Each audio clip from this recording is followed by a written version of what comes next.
Among my earliest rewards at the mission school was the children's growing curiosity about the outside world. Many of their families had never ventured further from Cutter Gap than a day's walk. Morning. And the more my students learned, the more they hungered to know. My home in Asheville was of particular interest. My daddy says there ain't nothing to gain from the city. Said the Lord Almighty put all we need right here. God created a very special place in Cutter Gap, but he also made other special places like where I'm from, Asheville. What's that like over there? Well, to begin with, it's a city. So there aren't as many trees and rivers as here. Instead, there are rows and rows of houses on streets. You mean cabins all together, like? We call them neighborhoods. It would be like if you and Zadie and Little Burl had your homes all in a row. Ruby May says there's stores where you can eat anything you want. Yes, they're called restaurants. There are stores that sell books and stores that sell kitchen things and clothes. There's even one that I know about that sells candy right there. It's a wonder, Miss Christie. With all them fancy places, what'd you go leave Asheville for? Well, I wanted to dedicate my life to teaching and helping people. That's what our mission's all about. Thought this here mission was about the Lord. Well, yes, it is. Preaching and teaching are both important to God. In fact, Dr. Ferrand has missions in 16 settlements all over here. You ever seen Dr. Ferrand, Miss Christie? No, we haven't met. She can't see the Lord. Nobody can until they're dead in the ground. Miss Alice says she's seen him once. Miss Alice told you she saw God? Yes, said Dr. Ferrand was here about not a year past. No, Becky. Dr. Ferrand isn't God. This is just his mission. You said it was belonging to the Lord Almighty. But yes. Rightly puts him same's the Lord. Maybe Mr. Grantland can explain it to us more clearly. We are having trouble distinguishing between Dr. Ferrand and the Supreme Being. Actually, they're easy to tell apart, Miss Huddleston. One is large and very, very powerful, possessing great knowledge and a powerful, booming voice. And the other one is God.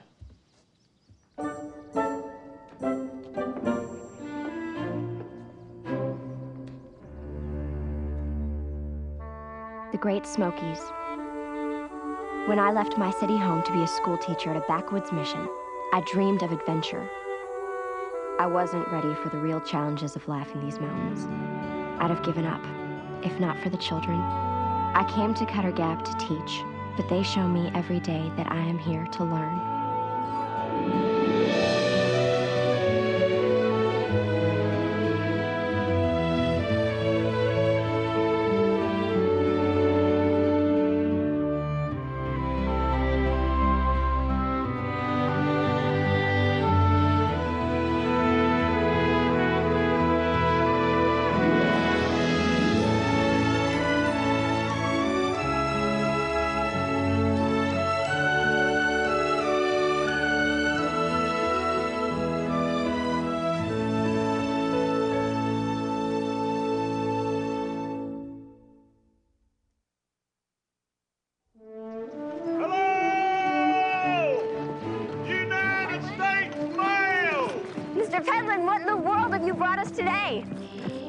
For telephoning with, miss.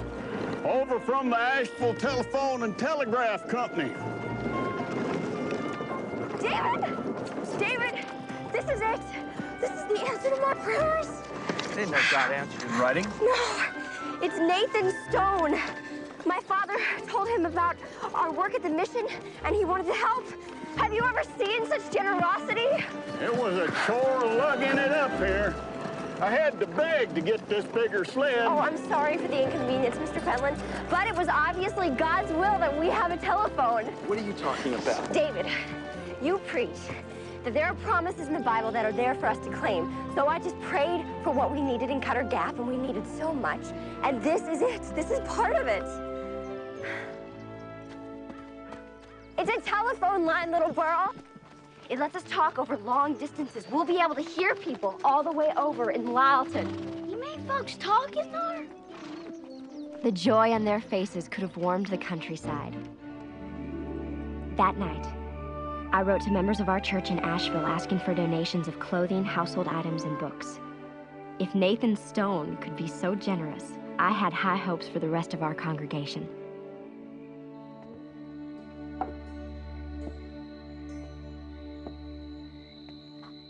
Good evening. David? You shouldn't be out here alone. Not all the creatures in these hills are as friendly as I am. I couldn't sleep. I've just got so much on my mind. Anyone I know? Everyone you know.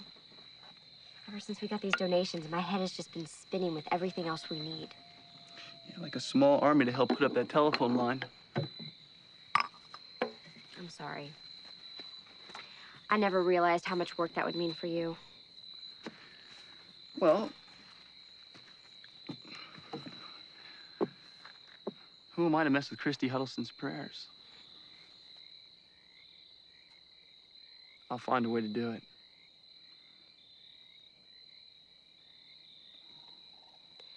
David, you're wonderful. I just hope the mountain men will help.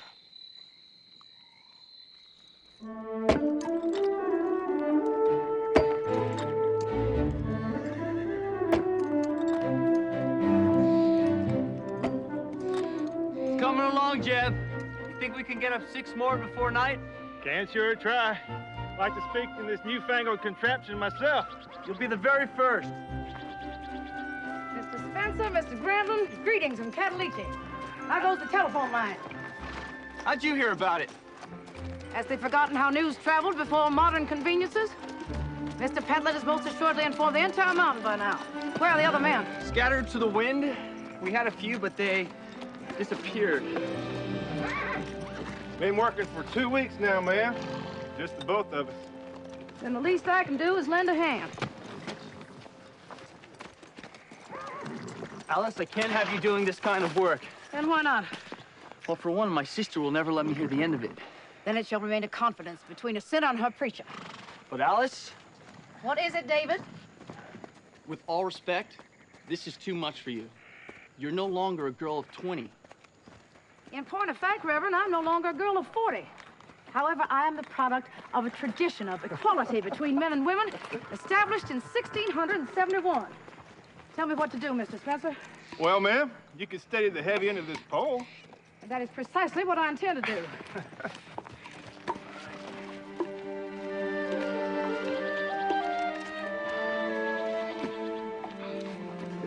Got it? Whoa! Alice, look out!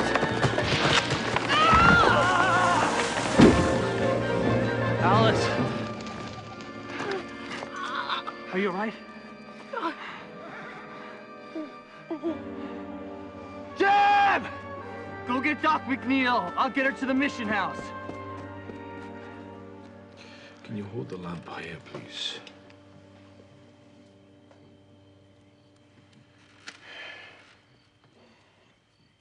Welcome back. You're home safe and sound. How long have I been unconscious? Several hours. You've suffered a nasty wound. The family's at Catalete, you know. I have responsibilities. I don't want them to worry. You already went to Catalete, Miss Alice, don't you remember? Oh, yeah. Yes, of course. I suppose I do. You've got some explaining to do, Alice. What are you doing putting up telephone poles? I was being silly. David should be shot. It was a stupid thing to do. Oh. It was I who insisted. I can see why you recruited Christy to come here. You're both cut from the same stubborn cloth. I shall take that as a compliment. You need to rest, Alice. You've been very lucky. In addition to the puncture wound, I think you've a couple of cracked ribs. And I don't want to risk complications. If you keep the wound clean, it should heal nicely. Cleanliness is essential. I've run dangerously low on supplies. Therefore, I'm only going to prescribe as much medicine as is absolutely necessary. Oh, Doctor, you're so selfless and reassuring. Consider it revenge for keeping me away from a certain trout stream. The days passed, and as we waited for Miss Alice to recover, I looked forward to more donations from Asheville. But there was no indication that my letters had been successful. Then one day, after school, I heard a delightful sound. Continual wonder. United States Mail! Mr. Pentland! If I didn't know better, I'd say you were St. Nicholas himself. Oh, there. Oh, Joe.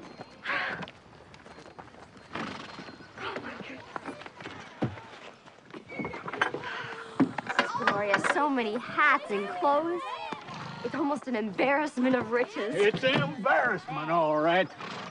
Now, it just ain't fitting for the United States Mail to have to go beg a sled and get stuck in a mud hole. I've been patient up till now, but I got to speak my mind. This here is just more than a man was meant to bear.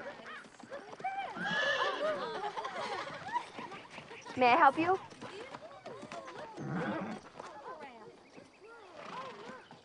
You can begin by telling me what all this is about.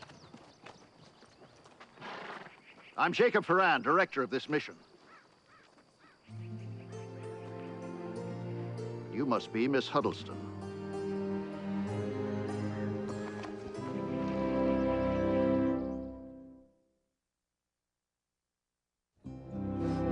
Dr. Ferran had not been due to visit for another month, so his arrival was unexpected.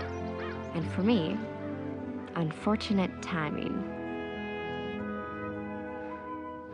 Ida, if I do not want soup, cease trying to force it on me. But Dr. McNeil said... Then let him eat it. I dislike soup. I have always disliked it, and I always will.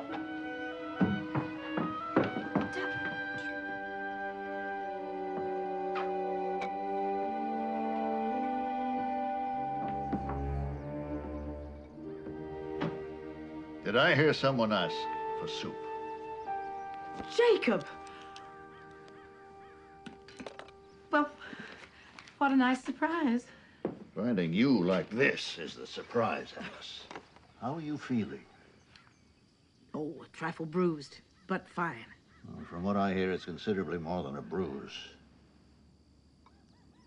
Why aren't you being a more cooperative patient? Ida is in her glory with an invalid to torment. That woman would try the patience of Job. So would you. So would you. Oh, I'm sure Ida's doing the best she can for you. But I am a bit concerned about the fact that David isn't here. Jacob, David is busy. The world does not stop simply because of Alice Henderson. Really? Here I was under the distinct impression that it revolved around her. Now, let's see what we can do to hasten your recovery. I have the best of medicines. Love's not time's fool, though rosy lips and cheeks within his bending sickle's compass come.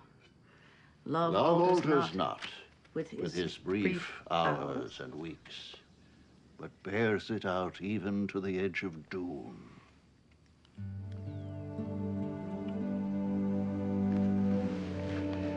If this be error, and upon me proved, I never writ,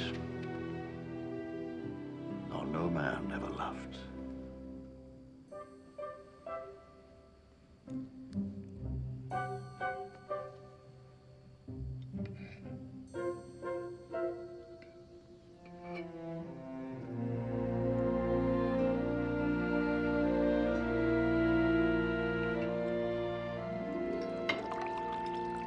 Another splendid meal, Ida.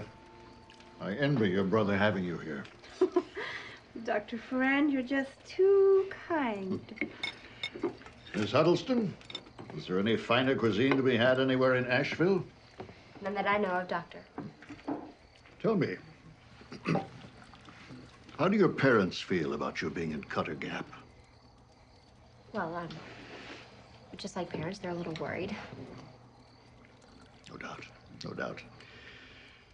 Yes, it's an arduous life for the unprepared.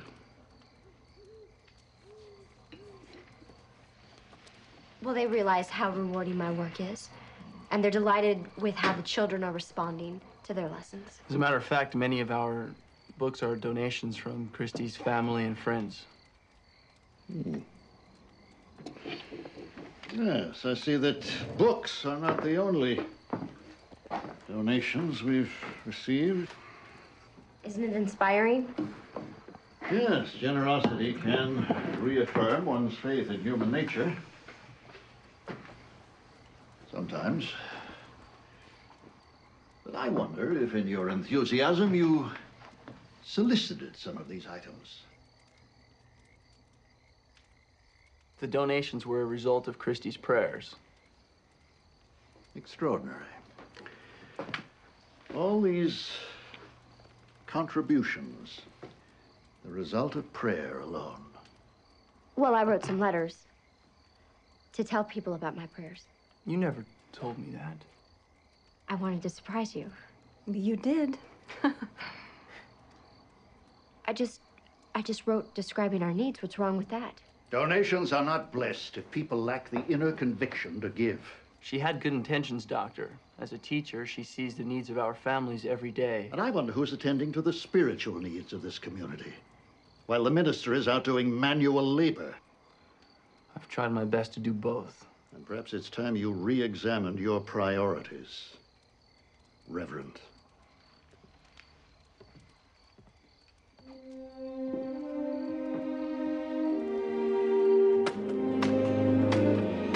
Because it was nearly completed, David got permission to finish the telephone line to El Pano. But Dr. Ferran's disapproval of my efforts weighed heavily on me. I couldn't wait to be rid of my charity items.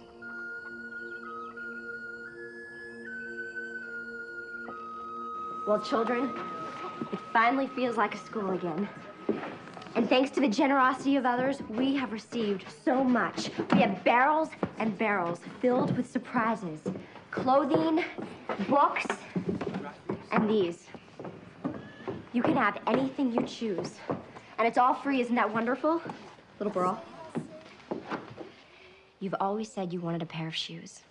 Well, these are for you. I can't be taking them, teacher. Why not? It means charity, you know. We won't be beholden to nobody.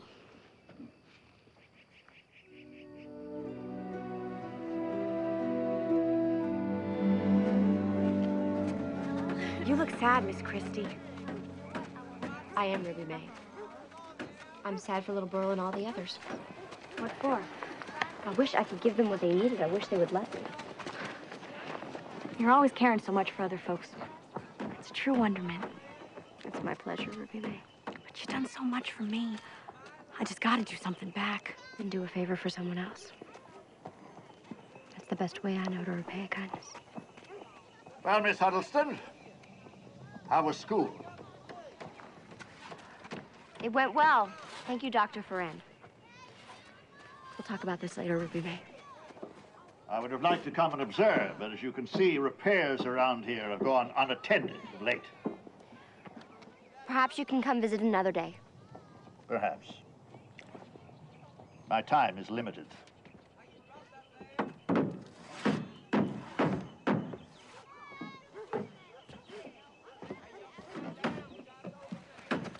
I knew nobody could spend that much time with that many children and not have it affect them. What makes you think they have, Doctor? Well, something obviously has. These eyes are trained for observation, Christy. They never miss a thing. Well, there's a first for everything. How's Miss Alice? Injuries like hers bear caution. I'll be in Lyleton tomorrow, so you and Dr. Ferrand will have to take care of her for me. Of course. I'd be happy to. It's Ferrand, isn't it?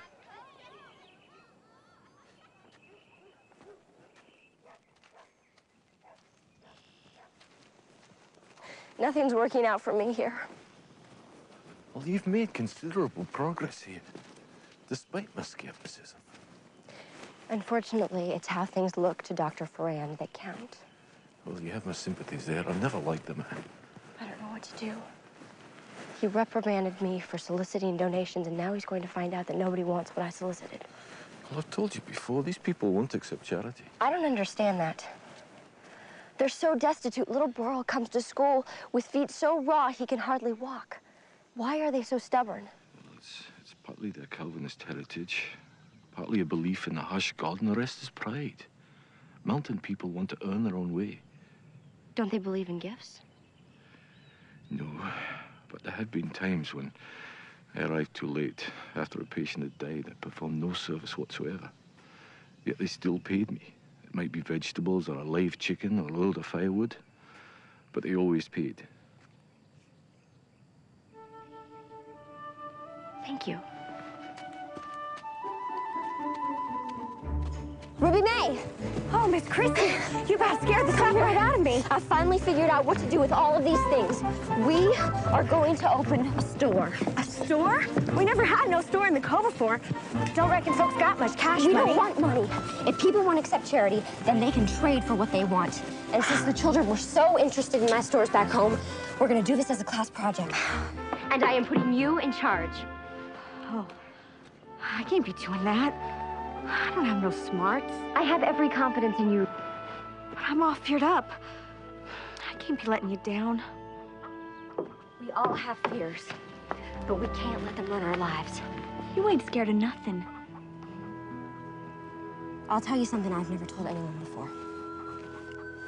Ever since I was a little girl, I've been afraid of the dark. But it gets dark every night. And I can't just hide under my bed.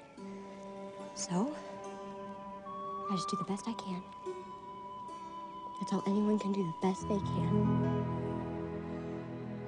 The store opened, but nobody came. Don't worry, Miss Christie. It'll all be working out. I don't understand. The children told their parents we were putting on a store. Folks don't take to new things. They'll be waiting for someone else to try it out first. And meanwhile, little Burl doesn't get his shoes. Wait until Dr. Ferrand hears about this. You're doing your best, ma'am. That's all anybody can do. David! David, what happened? Line slipped and cut my arm, which never would have happened if I wasn't doing the work of 3 men. I've reached my limit with these people. Even after Alice was hurt, nobody came to help. Nobody. David, this needs to be cleaned right away. Discomforts me to work, preacher. Sometimes I wonder if they have souls to save. David! How can you talk like that? I'd rather not discuss it right now, Doctor. My arm needs attention. He did not mean what he said. He's just tired. That's no excuse for what I heard. Dr. Ferrand, please, you don't understand. No, you don't understand, Miss Huddleston. This mission is not about improvements you can make in Cutter Gap. It's about faith. Miss Alice and I have given our lives to that cause, and I won't stand by and see it ignored.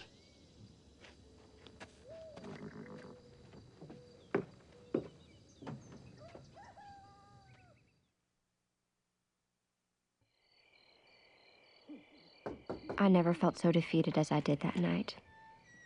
I couldn't escape the feeling that I had let Miss Alice down. How are you feeling? Like a prisoner? Miss Alice, I need your help. Dr. Ferrand doesn't like me. It is thy method he questions, not that person. He told you that? He didn't have to. This house is not so big, nor the walls so thick as they thinks. No matter what I do, he finds fault with me. And Miss Huddleston, could we discuss this later? But Miss Alice, I don't know what to do. You will think of something. But you know, Dr. Ferrand, why can't he see how hard I'm working? Because he is human. Human beings often see what they want to. Then I wish I were more like you. Everyone can see how good and strong you are.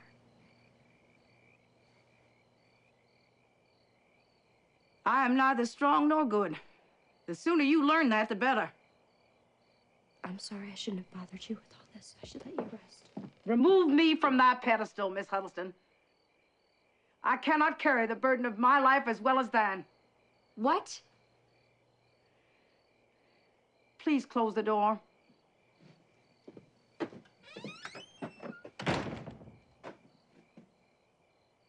told you once I bore a child out of wedlock.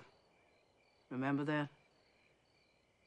If anything should prove that I was not meant to sprout wings on the earth, that should.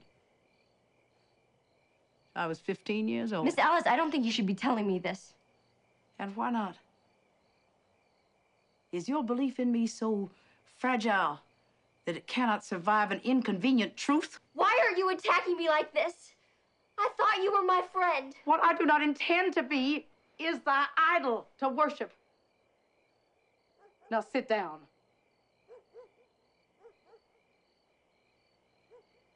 Please.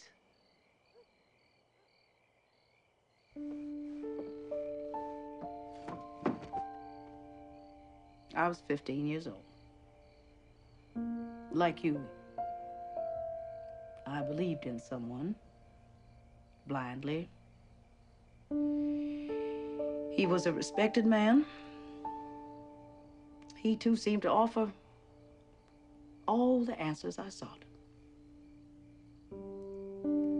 I was heedless in my belief, allowing passion and false faith to sweep away clear thought.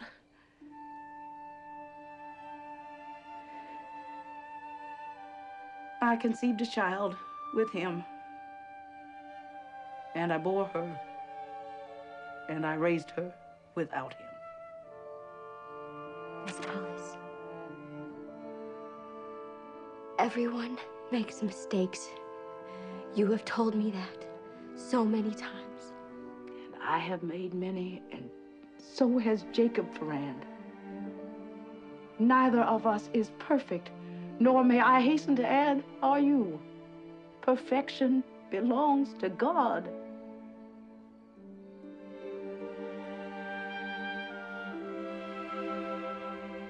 If you don't mind me asking, where's your daughter now?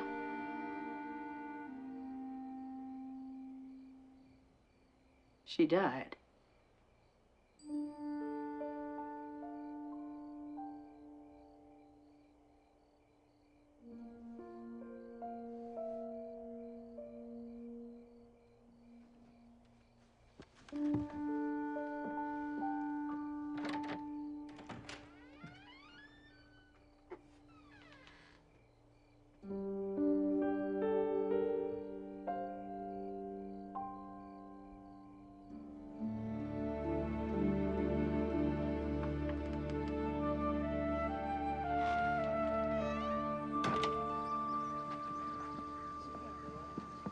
Uncle Bog, howdy.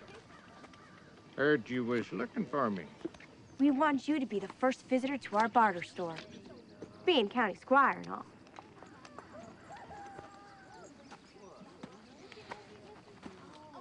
Barter store. Folks can trade for whatever they want. Look at my thing. Look at this. Pretty doll over here. Fancy things. All the way from Asheville.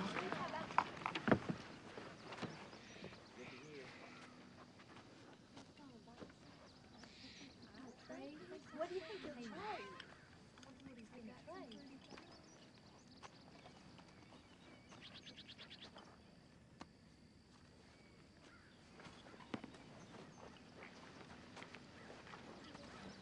It's one mighty fine vest, Uncle Bob.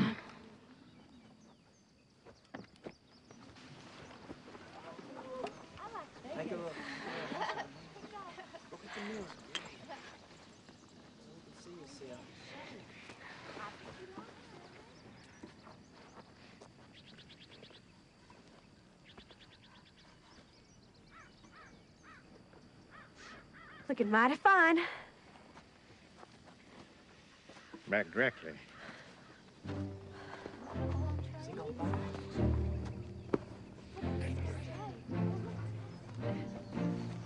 I'd like to trade this here possum for the vest. Do I think alive? Well, sure. Fresh kill means 2 vests. Now I'm just needing 1. Tell a friend, Uncle Bog.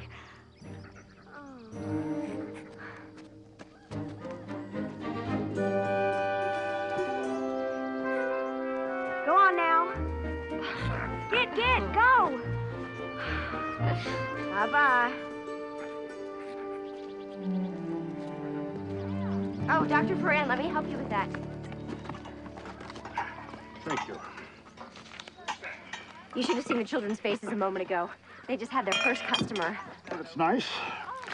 It looks like the barter store may be a success. Miss Huddleston, a few barrels of clothing are the least of my problems. I have an endless list of repairs to be made on this facility. A preacher who's involved with an ill-timed, massive construction project, and an extraordinary woman who's ailing in her bed. The only qualified nurse for 50 miles. Of course, I know all that. I'm just saying that this is a good lesson for the children, and everything will be back to normal very soon. Ben Pentland is here with another delivery.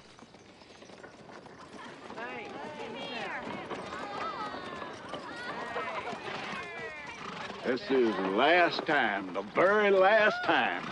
I didn't know anyone was sending a piano. Whatsoever ye soweth, that shall ye also reap. I would never ask for something like this. Well, neither would I, ma'am. The slogan of the United States Mail has rain and snow and gloom and night, but it don't say nothing about no Lion and Healy's. Nor does the good book, Mr. Pentland. Well, couldn't it be God's will we have a piano? Doesn't it say in the Bible, the noise of those that sing I do hear? Miss Christie! Miss Christie! Dr. Ferran, you gotta come quick!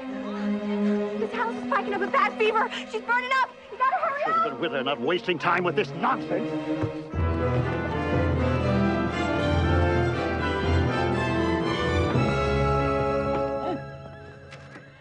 No, no. Take my girl, please. It looks like tetanus. Lockjaw is setting in.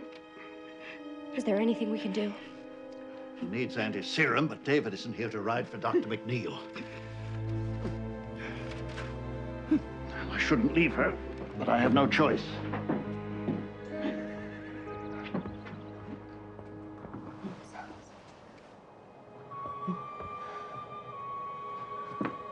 Dr. Ferran, I'll go to McNeil's cabin for the medicine. Just tell me what to look for. I'm sorry if I don't meet with your approval. But isn't Alice Anderson's life more important than your grievances against me? How dare you speak to me like that? It's time I defended myself. Despite what you think, I have done some good here, and I have made this place my home. So with your permission, I would like to repay Alice for making that possible. Let me go for the medicine. I'm not even sure if Dr. McNeil has any. But it should be in a dark brown bottle labeled tetanus antiserum. Miss Huddleston. Godspeed. I dearly hoped God was with me. Come on! I couldn't tell Dr. Ferran about my fear of the dark, and I couldn't let it get in the way.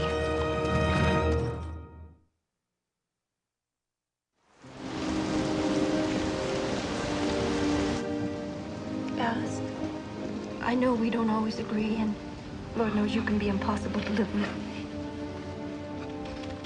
But I just want you to know how much I respect the work you do and what you stand for. Please don't give up.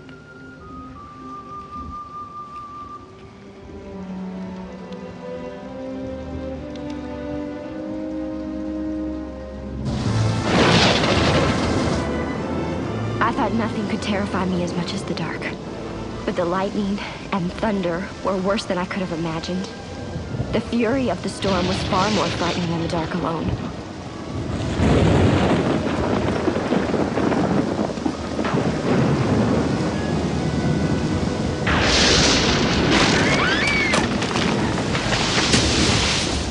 Come on, Theo! Theo, please!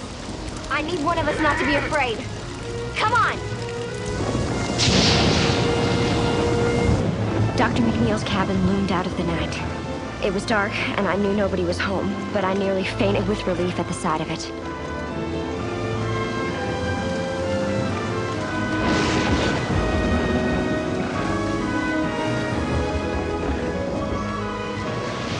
It was black as pitch, and I had no idea where Dr. McNeil kept his medicine.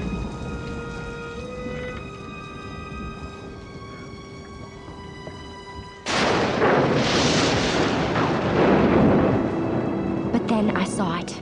The locked room. I remembered how odd it was in a place where no one bothered to lock anything.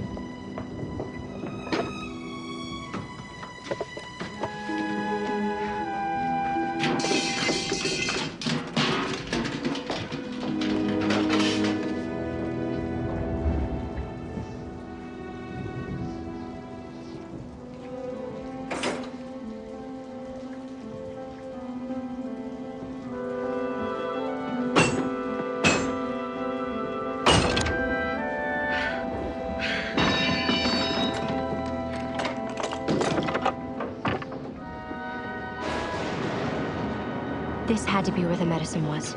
I hope Dr. McNeil would understand.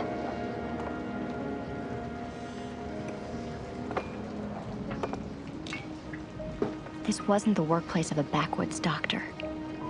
This was a laboratory where Dr. McNeil was obviously conducting research.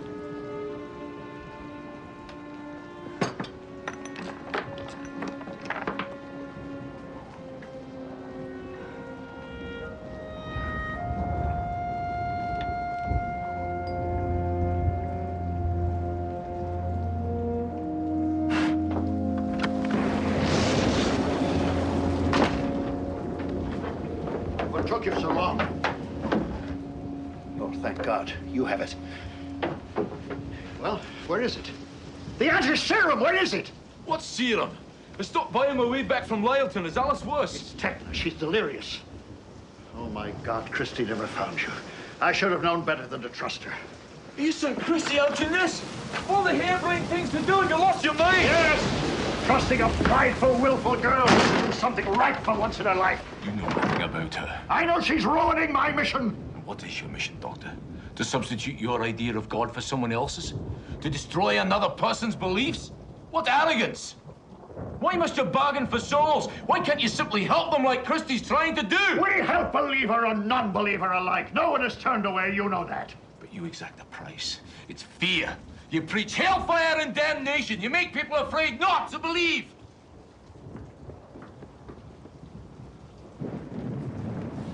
McNeil! I'm going to see my patient. Why are you here? I'm a physician. My job is to ease the pain, no strings attached. Isn't healing pain God's work? No, it's my work. Then you're more arrogant than I am.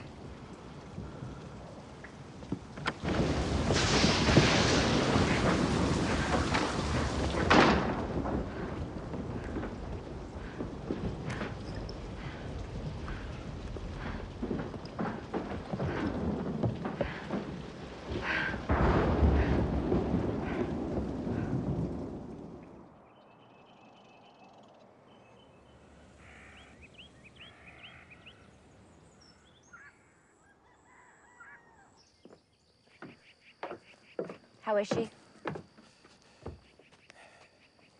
She's better every day, thanks to you. No. It was Dr. Ferrand who knew what to do.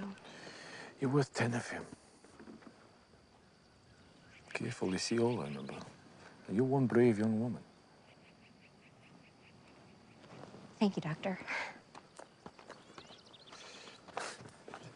Don't you think it's time you called me Neil? After all, you know my best-kept secret. You mean your laboratory? Promise you won't tell anyone. You're doing research on the human eye, aren't you? Trachoma. It's a curse on my people. It destroys their eyesight, slowly and painfully. And you want to find a cure? If it's the last thing I do.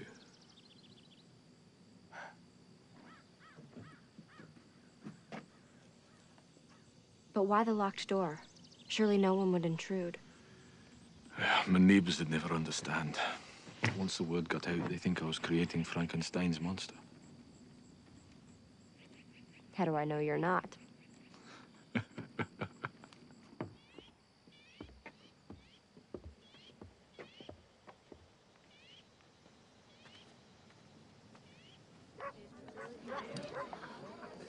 There you go!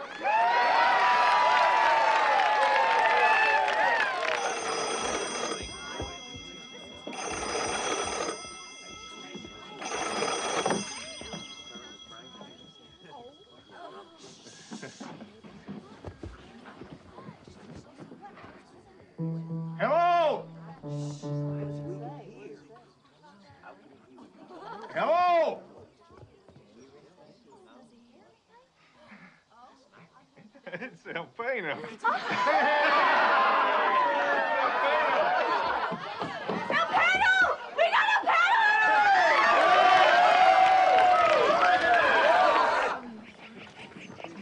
The telephone had come to Cutter Gap, and the barter store was a success, much to the delight of the children.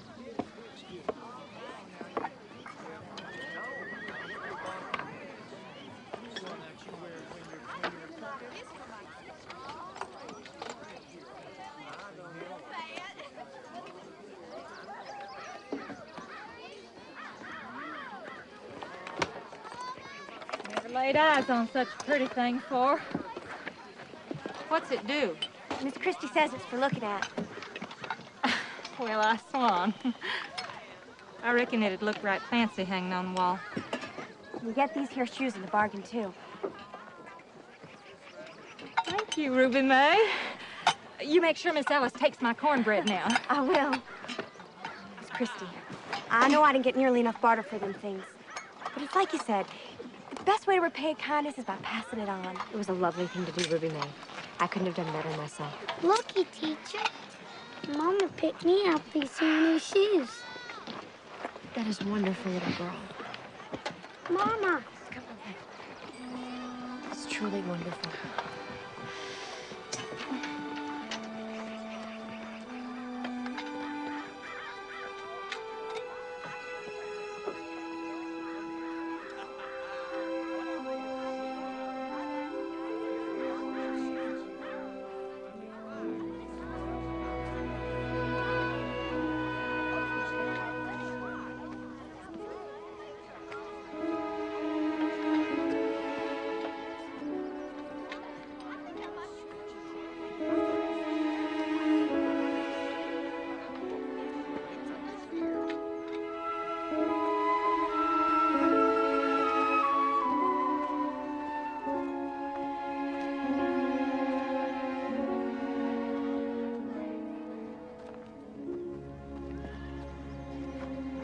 Mountains comfort you, too? Yes. I was a young man when I came here, thinking I wouldn't stay very long. But I found it impossible to leave. I don't want to leave either. I love this place, and I love the children.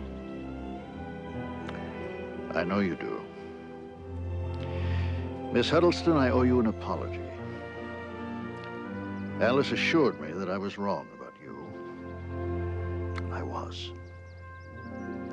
Miss Huddleston, you're a very remarkable young lady.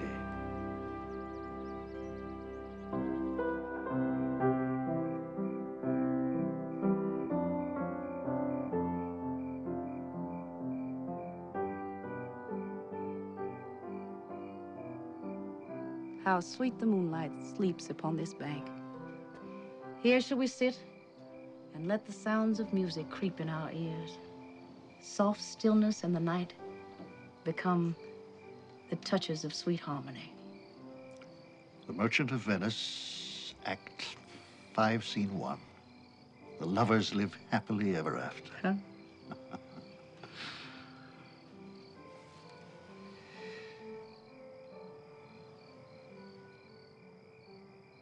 Why is it that my soul feels more harmonious when yours is near?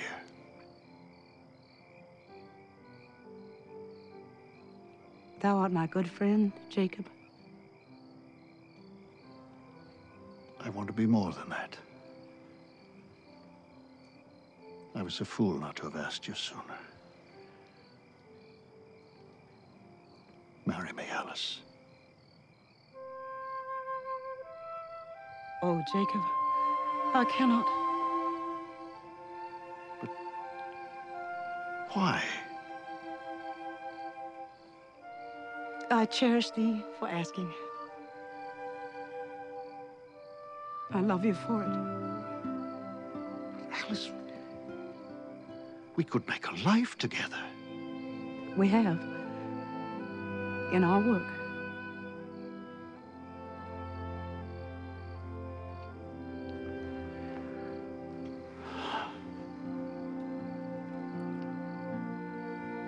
Is this your final word?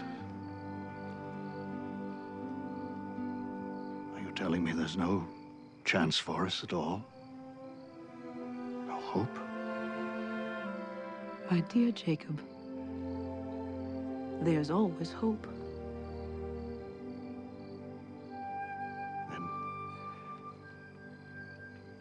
May I have this dance?